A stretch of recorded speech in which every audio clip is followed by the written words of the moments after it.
माननीय प्रधानमंत्री नरेंद्र मोदी जी, मंच पर विराजमान हरियाणा के राज्यपाल बंडारू दत्तात्रेय जी,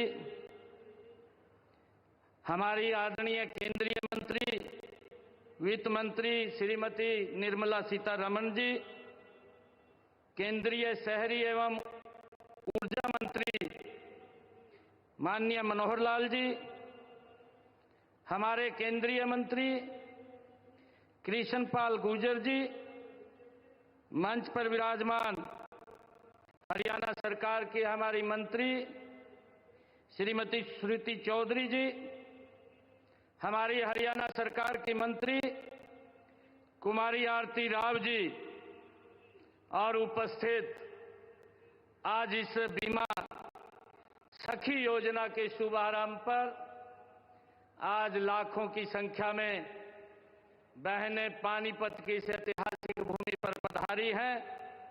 आप सबका मैं दोनों हाथ जोड़ करके प्रणाम करता हूं, आप सबको दिल से धन्यवाद देता हूं।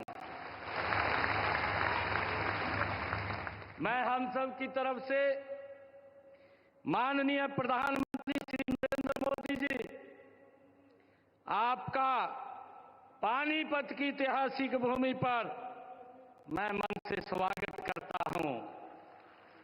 हरियाणा त्याग, धैर्य, शौर्य और सेवा का संदेश देने वाली धरती है।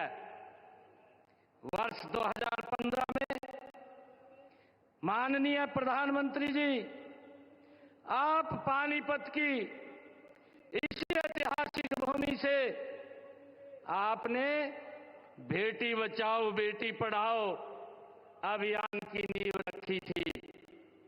आपने इसी कड़ी में आज ये दूसरी सौगात देश की बहनों को आज इसी पवित्र भूमि से दे रहे हैं।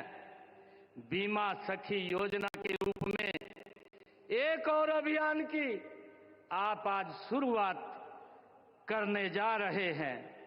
इसके लिए मैं माननीय प्रधानमंत्री जी आपका आभार प्रकट करता हूं और सभी माताओं बहनों को बहुत बहुत बधाई और शुभकामनाएं देता हूं। माननीय प्रधानमंत्री जी, यह योजना और महिलाओं के कल्याण व उत्थान की अन्य सभी योजनाएं आपकी सोच का परिणाम है कि महिलाएं देश व समाज की प्रगति का आधार हैं।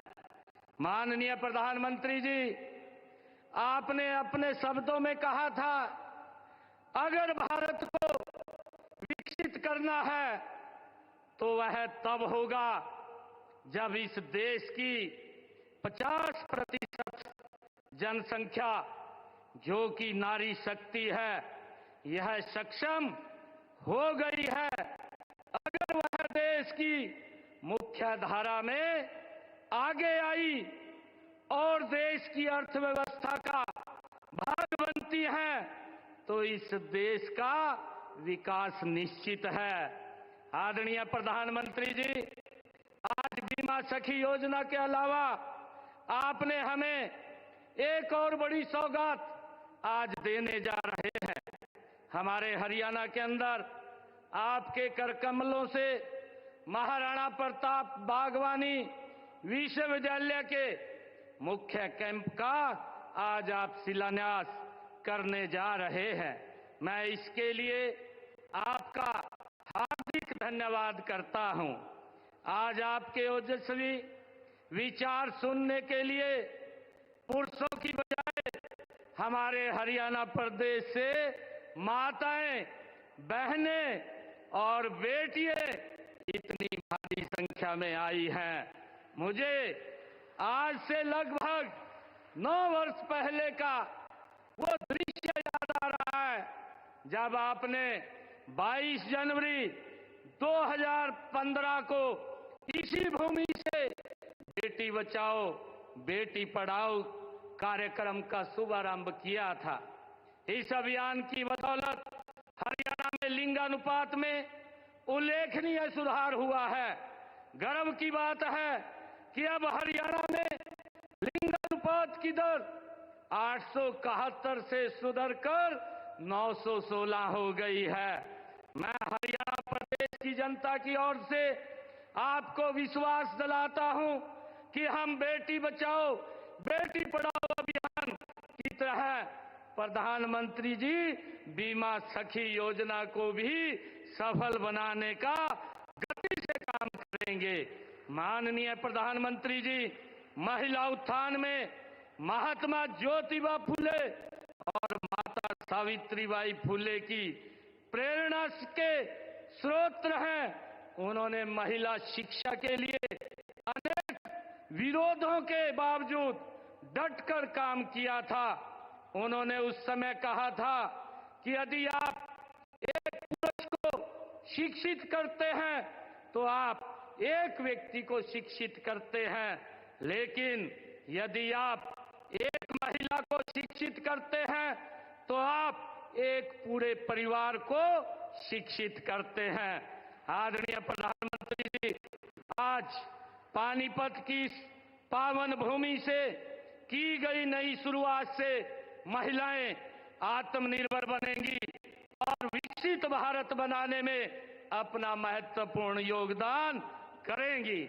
माननीय प्रधानमंत्री जी, आपने विकसित भारत के 4 स्तंभ माने हैं, महिलाएं उनमें से एक हैं।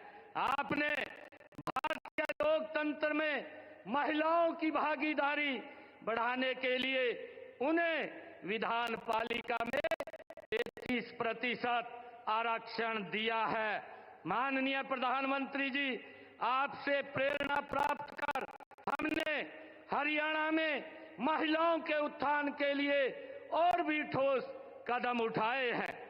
आपने हमें प्रदेश में 5 लाख लखपति दीदी बनाने का लक्ष्य दिया है। अब तक हमने हरियाणा में 1,45,773 महिलाओं को लखपति दीदी बनाने का काम वो किया जा चुका है। माननीय प्रधानमंत्री जी, आपके नमो ड्रोन दीदी के दृष्टिकोण को आगे बढ़ाने के लिए हमने राज्य में 500 स्वयं सहायता समूहों की 5,000 महिलाओं को ड्रोन पायलट मुफ्त प्रशिक्षण प्रदान कर रहे हैं। आदरणीय प्रधानमंत्री जी, बेटियों को घर के नजदीक ही उच्चतर शिक्षा प्रदान करने के लिए हरियाणा में हर 20 किलोमीटर के दायरे में कॉलेज खोले गए हैं। पिछले 10 वर्षों में आपके ही दिशा निर्देश में 77 सरकारी कॉलेज हरियाणा प्रदेश में खोले गए हैं। इनमें से 32 कॉलेज केवल लड़कियों के लिए हरियाणा प्रदेश में खोले गए हैं। मुझे खुशी है आदरणीय प्रधानमंत्री जी, आपके ही दिशा निर्देश में हमने हर घर हर गृहिणी योजना में गरीब परिवारों में को हर महीने केवल 500 रुपए में गैस का सिलेंडर उपलब्ध कराने का निर्णय हमारी सरकार ने किया है। आदरणीय प्रधानमंत्री जी, प्रदेश में महिलाओं को स्वावलंबी बनाने के लिए उन्हें स्वयं सहायता समूह से जोड़ा जा रहा है। अब तक हरियाणा प्रदेश के अंदर 56,000 महिला स्वयं सहायता समूह बनाए गए हैं, जिनमें से 6,50,000 महिलाएं जुड़ी हैं। राशन डिपो के आवंटन में भी हमने हरियाणा में महिलाओं को 33% उसमें आरक्षण देने का काम किया है। आदरणीय प्रधानमंत्री जी, इसी प्रकार युवाओं के कल्याण के लिए रोजगार व कौशल विकास के कार्यक्रम चलाए जा रहे हैं। हमने अपने तीसरे कार्यकाल की शुरुआत में बिना पर्ची बिना खर्ची के 26,000 युवाओं और बेटियों को सरकारी नौकरी देने का काम ये हमारी सरकार ने किया है। मुझे खुशी है आदरणीय प्रधानमंत्री जी, मैं आपका विशेष धन्यवाद करता हूं कि आपने गत 29 अक्टूबर को रोजगार मेले में हमारी हरियाणा की इस पहल की सराहना करके हमें प्रोत्साहित किया है। हमने पंडित दीनदयाल उपाध्याय जी के अंत्योदय दर्शन पर चलते हुए गरीबों के लिए भी अनेक योजनाएं चलाई हैं। आदरणीय प्रधानमंत्री जी, आपके ही दिशा निर्देश में हमने हरियाणा प्रदेश के अंदर जो किडनी के पेशेंट रोगी थे, ऐसे सभी लोगों को जो किडनी के पेशेंट थे, उनको सरकारी हॉस्पिटल्स, मेडिकल कॉलेजों में मुफ्त डायलिसिस देने की सेवाएं भी हमने आपके दिशा निर्देश में शुरू की हैं। माननीय प्रधानमंत्री जी, आपने जो योजना 70 साल से अधिक आयु के बुजुर्गों के लिए आयुष्मान भारत योजना के तहत मुफ्त इलाज की सुविधा जो शुरू की है, उसका भी हमारे हरियाणा प्रदेश के अंदर एक लाभ मिल रहा है और उसमें हमारी माताएं जो 70 साल से ऊपर की हैं, उनका फ्री में इलाज करने की योजना 5 लाख रुपए तक का आयुष्मान कार्ड देने का निर्णय जो आपने किया है, वो सराहनीय है। माननीय प्रधानमंत्री जी, हम विकसित भारत बनाने में हरियाणा में अधिकतम योगदान के लिए कृत संकल्प हैं। इसी संकल्प के तहत प्रधानमंत्री बीमा सखी योजना में भी हम अपना अधिकतम योगदान करेंगे। माननीय प्रधानमंत्री जी का यहां पधारने के लिए मैं पुनः आभार व्यक्त करता हूं। इन्हीं शब्दों के साथ अपनी वाणी को मैं विराम देता हूं और मैं बिजली चमकती है तो आकाश बदल देती है, आंधी उठती है तो दिन रात बदल देती है, जब गरजती है नारी शक्ति तो इतिहास बदल देती है। धन्यवाद, आप यहाँ पधारे हैं। मैं पुनः आपका हरियाणा की इस पवित्र भूमि पर जो एक बड़ी योजना, बीमा सखी योजना देश की हमारी बहनों के लिए आप लॉन्च करने के लिए, आज उनको समर्पित करने के लिए आए हैं, मैं आपका पुनः बहुत बहुत आभार और धन्यवाद करता हूं। जय हिंद, जय भारत।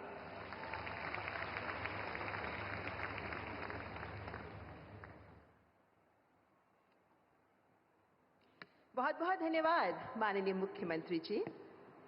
मान्यवर